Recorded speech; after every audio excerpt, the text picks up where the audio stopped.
Soft drink পণ্যের প্রচারে অংশ নিয়ে সমালোচনার মুখে পড়েছিলেন বলিউড বাদশা শাহরুখ খান। সেবার অনেকেই দাবি করেছিলেন সফট ড্রিঙ্ক শিশুদের জন্য ক্ষতিকর।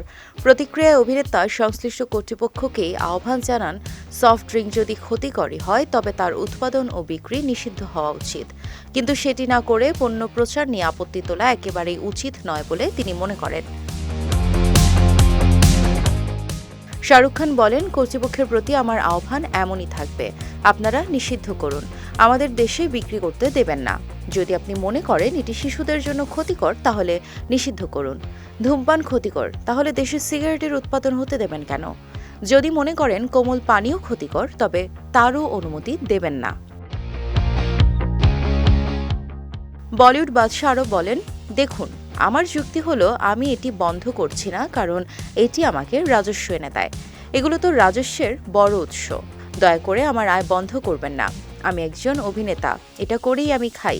যদি মনে করেন বাজারে এগুলো থাকা উচিত নয় তবে সেটা বন্ধ করেন, কোনো সমস্যা নাই তো।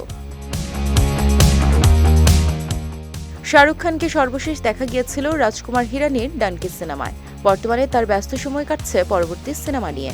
জানা গেছে সিনেমাটির নাম কিং। এই সিনেমায় শাহরুখের সঙ্গে অভিনয় করবেন তার কন্যা সুহানা খান এবং অভিষেক বচ্চন।